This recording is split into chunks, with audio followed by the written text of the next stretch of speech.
proper afraid. Yeah, I was proper scared. And because he would tell me, oh, you know, I know a lot of people, my clients, I have clients in prison that owe me a big favor because they didn't do it long term. And I'll just waste you. I'll just waste you. And nothing's going to happen. I got to a stage, I said, you know what, I'm ready to die. I'm not coming back to you, period. And he said, okay, we'll see about that. And I went back to uni because I wanted to know why people behave the way they do. What's wrong? So I remember the first time I was still allowing him to see the kids. He would come and pick the kids up for weekends and all that. And the kids told him, and they said, oh, mom's got into university. She's doing psychosocial, because I did psychosocial studies. And they said, oh, that's for mad people. It's not a normal course. Psychology is for crazy people. It's for mad people. That's, you know, please, I hope none of you is going to grow up to say you want to do psychology. You're not going to do anything with it. And so that's what he put in my kids, because even till now, when I tell them, oh, you know, I want you to do psychology, they're like, no, that's for mad people. We're not going to do that. And, you know, we continued. But then he would bring his girlfriend to drop off the kids in my house. And I'm thinking, so one day I said, can we just go for a divorce? He said, you can't divorce me, I own you. You're my property. Divorce me? Are you for real? I said, but you've moved on, you're living with another woman in your house. He said, so you're not in the house anymore. There has to be a woman in my house. What's the problem with that? And I'm like, so we need to divorce. He said, first and foremost, you can't divorce me. And second, even if you divorce me, your life is over. No man's going to talk to you. Which man's going to want a woman with 3 kids? You know?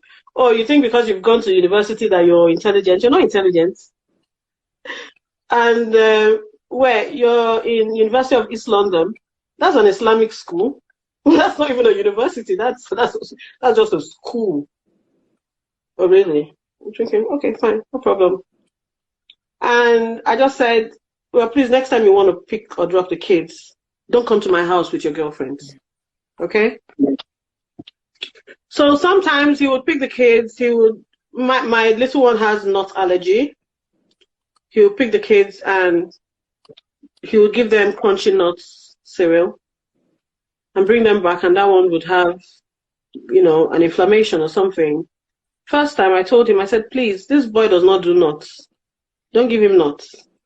Oh, I forgot. Okay, fine. Sometime, I think his girlfriend, one of his girlfriends is a Ghanaian because he has a lot of them. And that one came and she made granite soup. And obviously they fed my baby granite soup. And then the baby started coming out with rashes and he didn't know what to do. So he brought the baby home immediately. So I said, but why are you bringing him home? Why didn't you just take him to the hospital? Oh, I don't know. I don't even know. I'm not interested. Sort him out. I'm like, well, you gave... Anyway, I had to rush my child to the hospital because that was more important. And I told them in the hospital that, look, you know, he gave him granite soup. The other kids told me what happened. So I told them in the hospital. Again, they raised another issue, social services again. And this time I said, you know what? I don't know what to do with this guy. I don't even know how to deal with him. I'm tired. Can you guys just, whatever you want to do, as long as you don't take my kids away from me. And the social worker started again, and he said, oh, well, there's no child arrangement order, so he has rights to see his children. Well, if I feel he's not taking good care of the kids, why do I keep sending them back? Yeah. Right? Yeah. And I said, well, the pastor told me you had a meeting and the pastor keeps telling me all those things, and obviously you're working with the pastor, and he said, oh, well, if you're listening to the pastor, then you're stupid. Really? Okay, fine. So I had to tell the kids. At one point I said, you know what, do you really want to go see daddy? And they said no. And they told me why. Because obviously his girlfriend's kids were bullying them and stuff like that. And there was always fights going on. And so one major incident when I think the kids had an issue with the other lady's kids, and there was a fight, and the kids came and said, "You're not going there. Mom, can you come? We need to take our things from Dad's house. We don't want to go there anymore." So I said, "Okay." So we went to Dad's house, knocked at the door.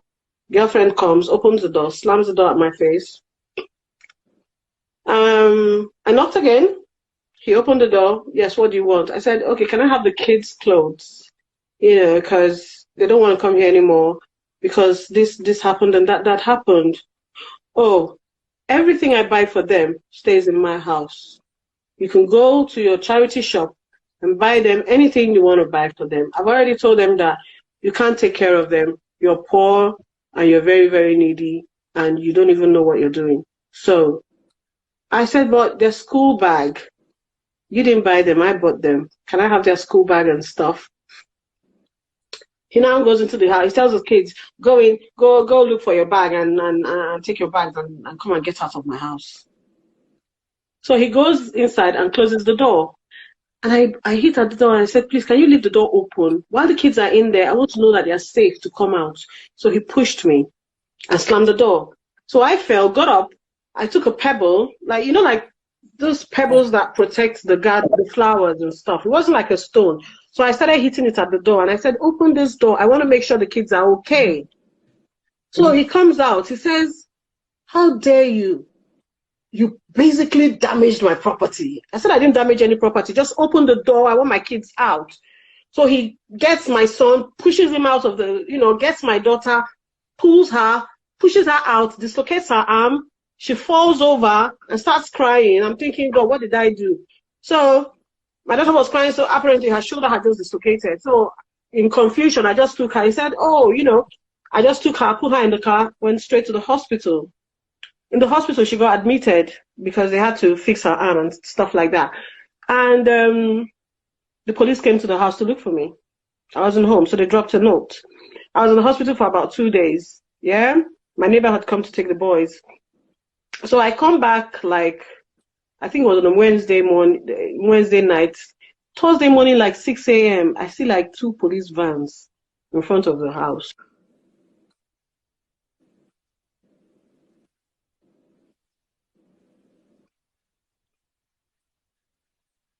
That they are arresting you for damaging criminal damage to a private property.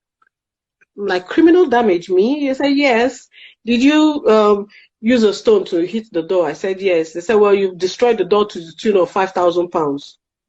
I said, "No, I didn't destroy the door. There was no mark on the door."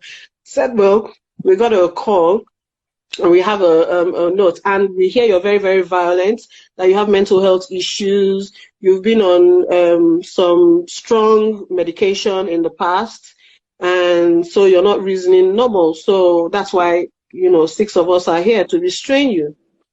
Me, I'm like, I had cancer and I was on strong painkillers, but it didn't affect me in any way. He said, "Oh, well," and he mentioned my drugs. And he said, "Well, it affects you." So,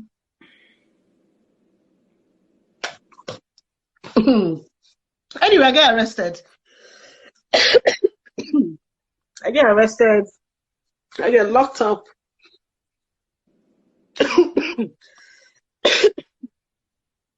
I got locked up for 12 hours.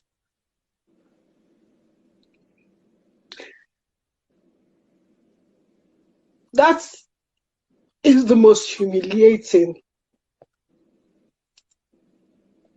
Very humiliating.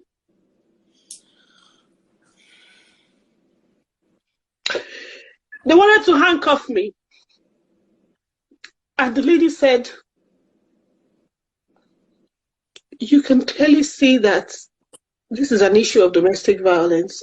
You saw the notes. You saw her name. And you know that she left the house. There is no way we can handcuff her, not in front of her children." She's not violent. I'm going to escort her upstairs. She's going to change and she's going to call us to the station. I'm not going to allow you to do that. So she followed me upstairs.